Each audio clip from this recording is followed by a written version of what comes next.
Je suis Elisabeth Daldoul. J'ai créé les éditions Elisade à Tunis en 2005. Ce sont des éditions, la ligne éditoriale est surtout orientée vers la fiction, les romans, les nouvelles, d'auteurs tunisiens, mais pas que, d'auteurs, on va dire pour faire simple, du sud de la Méditerranée, depuis le Maroc jusqu'à la Palestine. Autant d'auteurs qui ont enrichi le catalogue.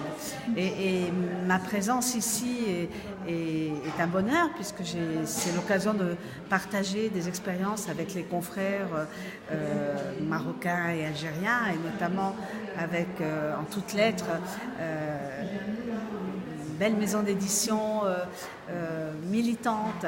Et ça nous donne vraiment l'occasion, c'est vraiment l'opportunité, ce colloque qui a lieu en ce mois de décembre entre Lyon et Grenoble, d'envisager des travaux ensemble, puisque on ne cesse de déplorer que la circulation du livre au sein du Maghreb est compliquée, voire inexistante. Et quelles sont les solutions pour y remédier? Une des solutions, c'est évidemment de partager des projets, soit de céder des droits, ou en tout cas de mener des projets ensemble. Et voilà, ces moments-là sont vraiment propices à cette réflexion et à ce désir qui nous tient vraiment à cœur tous, d'avancer dans des perspectives semblables. Qu'est-ce qui est, à votre avis, le plus difficile? Parce que depuis le temps que vous exercez dans ce domaine, il y a eu des expériences de coédition, mais elles sont relativement peu nombreuses au regard des besoins et puis des envies aussi, peut-être de faire connaître nos littératures, alors que nous avons des structures qui se ressemblent beaucoup, des attentes, une culture commune, et qu'on imaginerait que ce serait beaucoup plus facile d'avancer. À votre avis, pourquoi ça bloque? Moi, je pense que c'est vraiment pas de nos volontés, c'est vraiment, je pense, plus des décisions presque politiques, dans le sens où nous avons quand je dis les trois pays du Maghreb, des contraintes bancaires, des contraintes douanières, et rien n'est fait pour favoriser, me semble-t-il, la circulation du livre, qui n'est pas si compliquée. Les hommes circulent, entre le Maghreb, on va dire relativement facilement. Et pourquoi les livres ne circulent pas? C'est la question que l'on se pose depuis des années, et j'ai l'impression que ça n'intéresse personne de les faire circuler. Donc c'est vraiment, à mon avis, aussi une décision politique. Bien sûr, nous avons un rôle à jouer. Je pense que ce qui serait bien que nous commencions à faire, c'est faire connaître nos auteurs respectifs.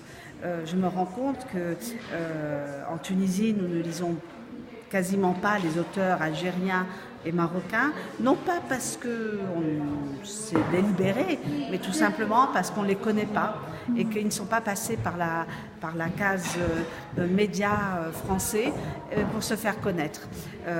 Donc il faut susciter, et ça c'est aussi le rôle des universitaires, de tous les médiateurs du livre, d'entreprendre ces démarches.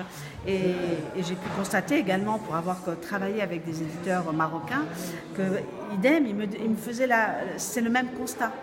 Donc je crois qu'on est cette ligne horizontale, ces trois pays vivent les mêmes réalités, en tout cas en termes d'approche culturelle.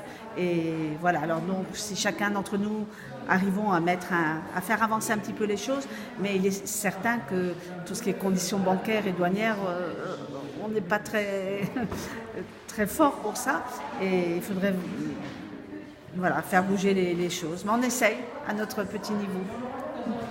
Un auteur peut-être à nous faire connaître, que vous auriez envie de faire connaître de toute urgence au lectorat marocain? Allez, on va citer Yemen Manal, ce jeune auteur tunisien qui vient d'avoir cette année le prix des 5 continents, dont le livre, le roman L'âme ardent, a reçu également le grand prix du roman métis à La Réunion.